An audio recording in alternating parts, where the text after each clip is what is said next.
आजमगढ़ से बड़ी खबर आप देख रहे हैं विजेंद्र सिंह वीवी न्यूज। आदर्श श्रीवास्तव की खास रिपोर्ट। योगी गरजे फिर बरसे। जी हां, आप सही समझ रहे हैं। मौका था योगी आदित्यनाथ का आजमगढ़ जिले के सगड़ी विधानसभा क्षेत्र में एक जनसभा के मौके पर सपा सरकार के कारनामों पर खूब निशाना साधा। वो अभी दोनों खुली हुई आंखों से योगी ने कहा, कोरोना काल में मैं 3 बार जिले के दौरे पर आया, लेकिन यहाँ के सांसद महोदय तो लापतागंज हो गए। उनका कहीं अता पता ही नहीं था, ढूंढने से भी नहीं मिल रहे थे। आपको बता दें कि उत्तर प्रदेश के fire brand CM Yogi Adityanath Azamgarh जिले की सगड़ी विधानसभा क्षेत्र में 32 परियोजनाओं का लोकार्पण व शिलान्यास किया। 74.14 करोड़ की इन परियोजनाओं के निर्माण से सगड़ी को खूब फायदा होगा। आजमगढ़ के सांसद अखिलेश यादव पर तंज कसते हुए यूपी के सीएम योगी आदित्यनाथ ने कहा कि एक समय सपा के शासन में पूरे प्रदेश अराजकता व आतंक का पर्याय बन चुका था। उस समय नारा लगता था, जिस गाड़ी में सपा का झंडा उसमें बैठा होगा कोई जाना पहचाना गुंडा। सपा की अराजकता किसी से छुपी नहीं है, पर हमारी सरकार ने अपराधियों की कमर तोड़ने का काम किया है। मुख्यमंत्री ने सबसे पहले डॉक्टर भीमराव अंबेडकर को श्रद्धांजलि दी। योगी आदित्यनाथ ने कहा कि आजमगढ़ की पहचान का संकट इन लोगों ने ला दिया था। यहाँ की जो प्रतिभा बाहर गई वह नई ऊंचाइयों को छुआ। सपा ने इस जिले को अपराधियों का गढ़ बना दिया था। योगी आदित्यनाथ ने कहा कि जब पूरे देश में कोविड चल रहा था उस समय भी आजमगढ़ के दौरे पर 3 बार आया। प्रधानमंत्री के साथ सभी सांसद अपने क्षेत्रों में जा रहे थे, पर आजमगढ़ के सांसद अखिलेश यादव लापता थे। जब पूछा गया तो पता चला कि वह ऑस्ट्रेलिया व इंग्लैंड का दौरा कर रहे हैं। कोरोना काल में यहाँ के लोगों को लावारिस छोड़ दिया था। सीएम योगी आदित्यनाथ ने कहा कि जब देश के वैज्ञानिकों ने कोरोना की वैक्सीन बनाई तो उसे अखिलेश यादव ने यह कहकर खारिज कर दिया कि यह भाजपा की वैक्सीन है। अखिलेश यादव को नसीहत देते हुए सीएम योगी आदित्यनाथ ने कहा कि अब तो अब्बाजान ने भी लगवा लिया है। योगी आदित्यनाथ ने कहा कि सरकार बनने के बाद अपराधियों के खिलाफ लगातार अभियान चलाया जा रहा है। अपराधियों की 1900 करोड़ से ज्यादा की संपत्ति जब्त की जा चुकी है। अपराधियों के खिलाफ चलाए जा रहे इस अभियान की सबसे अधिक पीड़ा सपा और कांग्रेस को हो रही है। योगी ने कहा कि अपराधियों द्वारा अवैध तरीके से अर्जित की गई संपत्तियों पर बुलडोजर चलता रहेगा। आप ये पूरी रिपोर्ट देखिए, क्या कुछ कहा मुख्यमंत्री ने।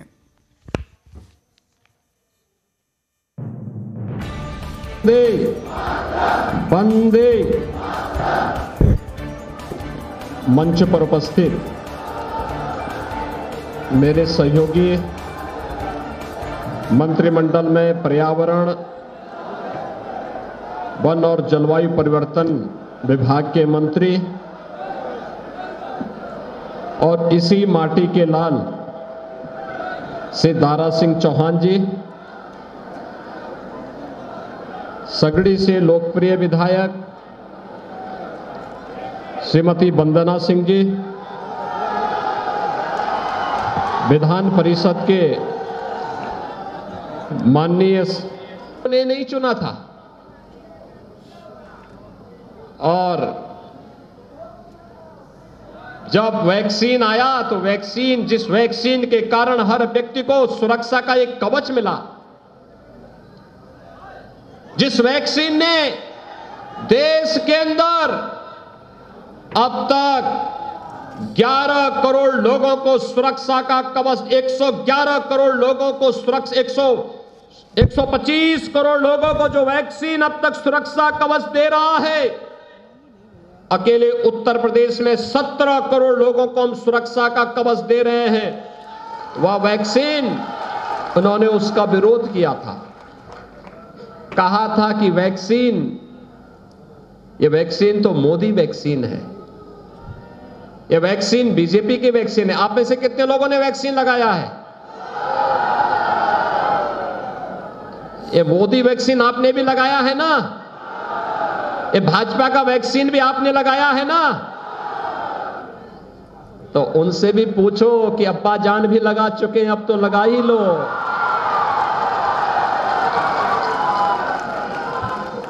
अब तो वैक्सीन लगा ही लेना चाहिए, क्योंकि एक नया वेरिएंट आ गया है कोरोना का।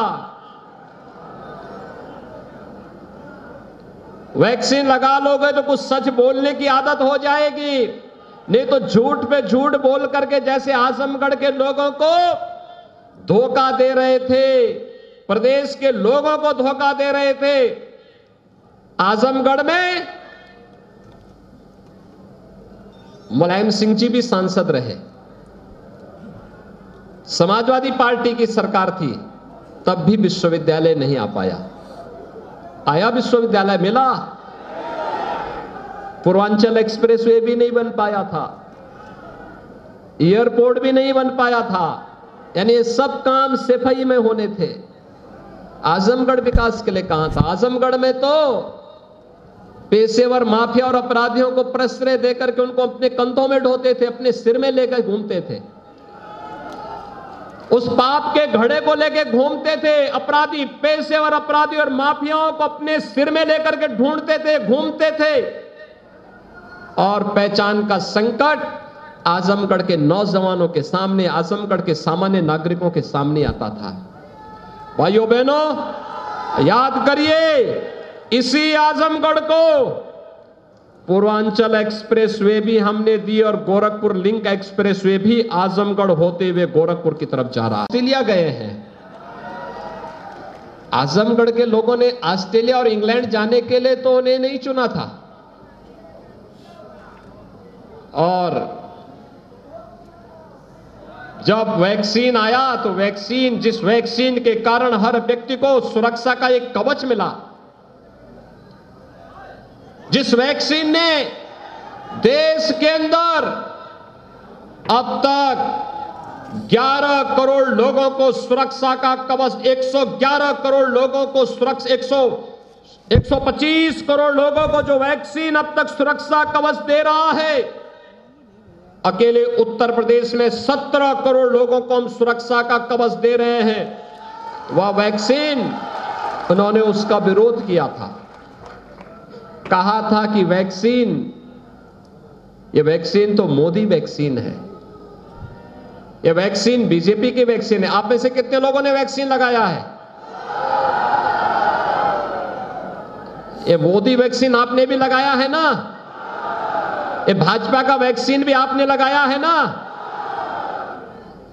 तो उनसे भी पूछो कि अब्बा जान भी लगा चुके हैं, अब तो लगा ही लो।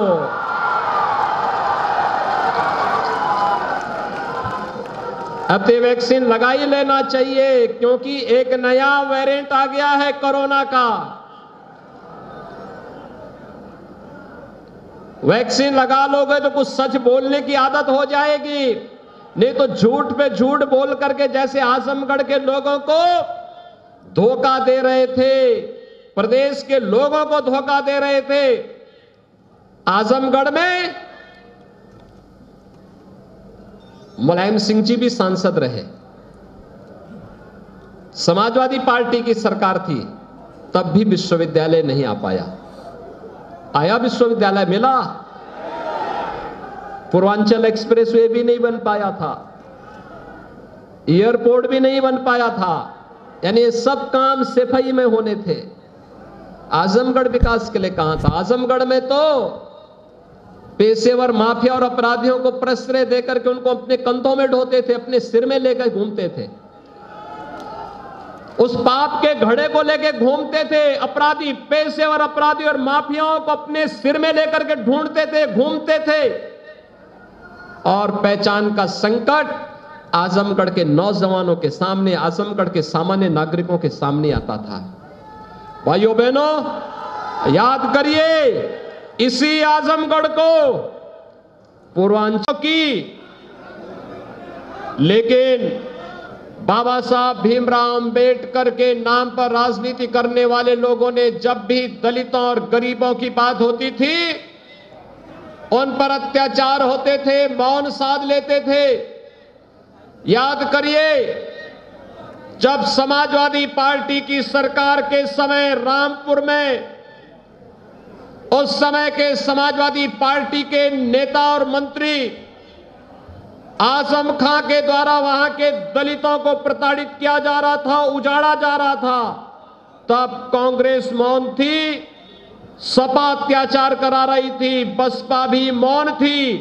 तब केवल और केवल भारतीय जनता पार्टी आंदोलन कर रही थी, क्योंकि वहां पर गरीबों और दलितों को उजाड़ करके उस समय सत्ताधारी दल का एक मंत्री सत्ता के संरक्षण में अराजकता पैदा कर रहा था, लेकिन यह हमें स्वीकार्य नहीं था। उस अत्याचार के खिलाफ हम लड़ रहे थे। और यही नहीं, समाजवादी पार्टी की सरकार के समय तो अराजकता ही उसका पर्याय हो गया था। देश के अंदर एक नारा चल पड़ा था, जिस गाड़ी में सपा का झंडा समझो होगा कोई जाना पहचाना गुंडा। यानी ये नारा ही चल गया था, लोग ये मान लिए थे। लेकिन इस गुंडागिर्दी की कमर तोड़ने का कार्य अगर किसी ने किया है तो हमारी सरकार ने प्रदेश के अंदर 2017 के बाद आने के बाद किया। क्योंकि ये लोग सत्ता में आकर के जिस प्रकार की तबाही मचाए थे, गरीबों की जमीनों पर, दलितों की जमीनों पर, व्यापारियों के प्रतिष्ठानों पर कब्जा करके जिस प्रकार की अराजकता इन्होंने पैदा की थी, ये किसी से छुपा हुआ नहीं। और आजमगढ़ तो इससे अपने आप को कैसे वंचित रख सकता है? आजमगढ़ तो इसका सबसे बड़ा भुक्तभोगी था। आजमगढ़ के नौजवान आजमगढ़ के बाहर जाते थे, पहचान का संकट खड़ा हो गया था। कोई धर्मशाला में कमरा नहीं देता था। होटल में आजमगढ़ का नाम लेते ही लोग कह देते भैया यहां कमरा नहीं, रूम खाली नहीं। भाइयों बहनों, ये पहचान, जब भी इनको अवसर मिलता है, इनको अवसर मिला, इन्होंने अत्याचार किया, शोषण किया, अराजकता फैलाई। अगर इनको सत्ता में रहने का अवसर मिला, इन्होंने कुछ कार्य किया होता तो गरीब के पास मकान का अभाव नहीं होता। आपने देखा होगा जब प्रधानमंत्री के रूप में मोदी जी आए, कांग्रेस क्या कर रही थी 55 वर्षों तक?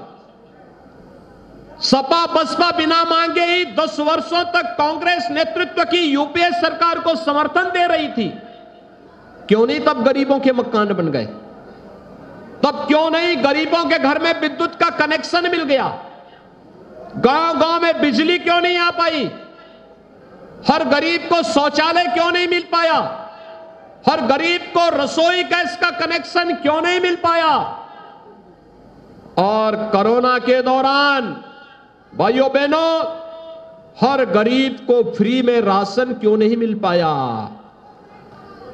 सरकार तो 2020 में भी 8 महीने तक और 2021 में मई से लेकर के और भाइयों बहनों होली तक, यानी 2021 के 22 के होली तक फ्री में राशन सबको मिलेगा। एक नहीं 2-2 बार मिलेगा। हर महीने 2 बार राशन। 15 करोड़ लोग उत्तर प्रदेश के अंदर लाभान्वित होंगे।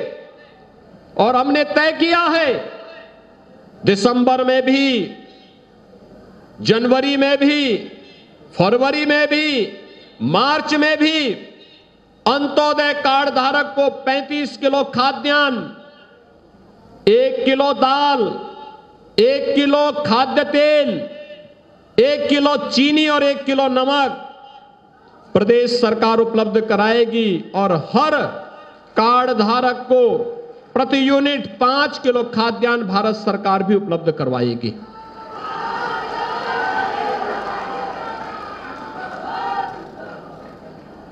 ये लगातार मिलेगा, हर एक व्यक्ति को मिलेगा। पहले खाद्यान्न विपक्षी दलों के नेता खा जाते थे, गरीब को तो कुछ मिलता ही नहीं था, गरीब देखता रह जाता था। आज गरीब को खाद्यान्न देने का कार्य किया जा रहा है, मकान दिया जा रहा है।